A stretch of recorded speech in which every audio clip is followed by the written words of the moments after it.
Welcome back to കാത്തു Spacey bullet. എല്ലാവർക്കും നമസ്കാരം. അപ്പോൾ എല്ലാവരും നല്ല രീതിയിൽ തന്നെ പഠിച്ചുകൊണ്ടിരിക്കുകയാണെന്ന് വിശ്വസിക്കുന്നു. LDC ആയിക്കോട്ടെ, ഡിഗ്രി വരാൻ പോകുന്ന ഡിഗ്രി പ്രിലിംസ്, മെയിൻസ് എക്സാമുകൾക്കൊക്കെ തകൃതിയായിട്ട് തന്നെ പഠിച്ചോളാം.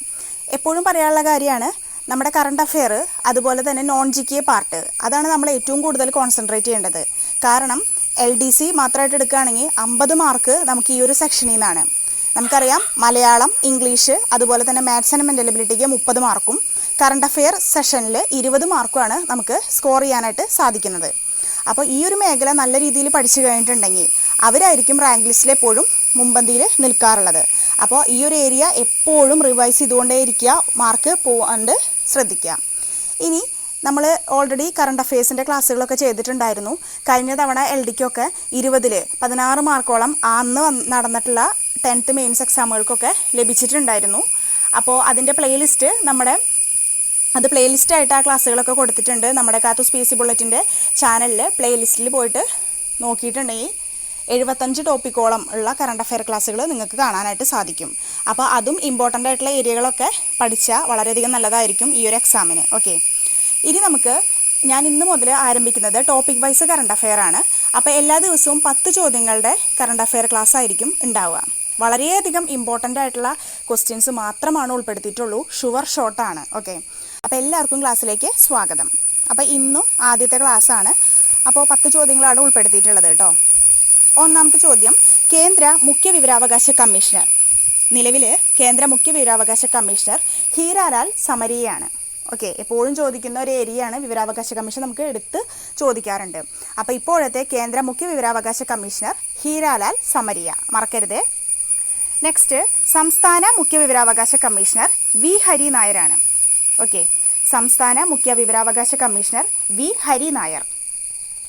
മൂന്നാമത്തെ ചോദ്യം, 2024 ഏപ്രിലിൽ കളിസ്ഥലമില്ലാത്ത വിദ്യാലയങ്ങൾ അടച്ചുപൂട്ടണമെന്ന വിധി പ്രഖ്യാപിച്ച ഹൈക്കോടതി നമ്മുടെ സ്വന്തം കേരള ഹൈക്കോടതിയാണ്. ഓക്കെ, അപ്പോൾ 2024 ഏപ്രിലിൽ കളിസ്ഥലമില്ലാത്ത വിദ്യാലയങ്ങൾ അടച്ചുപൂട്ടണമെന്ന വിധി പ്രഖ്യാപിച്ച ഹൈക്കോടതിയാണ് കേരള ഹൈക്കോടതി. Next question, UN population fund 2024 report പ്രകാരം ലോകത്ത് ഏറ്റവും കൂടുതൽ ജനസംഖ്യയുള്ള രാജ്യം ഇന്ത്യയാണ്. നമുക്കറിയാം, ഇത്ര നാൾ നമ്മൾ പഠിച്ചിരുന്നത് എന്താണ്, ഏറ്റവും ജനസംഖ്യയേറിയ രാജ്യം ചൈന എന്നുള്ളതാണ്. അപ്പോൾ UN പോപ്പുലേഷൻ ഫണ്ടിൻ്റെ 2024 റിപ്പോർട്ട് പ്രകാരം ലോകത്ത് ഏറ്റവും കൂടുതൽ ജനസംഖ്യയുള്ള രാജ്യം ഇപ്പോൾ ആരായി മാറി? നമ്മളാണ് കേട്ടോ, ഇന്ത്യക്കാരാണ്. അഞ്ചാമത്തെ ചോദ്യം, ഇന്ത്യയിലെ ആദ്യ ഹൈബ്രിഡ് പിച്ച് നിലവിൽ വന്ന സ്റ്റേഡിയം ധർമ്മശാല സ്റ്റേഡിയമാണ്, ഹിമാചൽ പ്രദേശിലാണെന്ന് കൂടി ഓർത്തിരിക്കുക.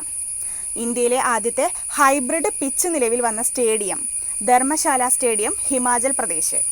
ഓക്കെ, നെക്സ്റ്റ് ക്വസ്റ്റ്യൻ, ഏത് ദക്ഷിണേന്ത്യൻ സംസ്ഥാനത്തെ ഒരു കാർഷിക ഉത്സവമാണ് കമ്പള?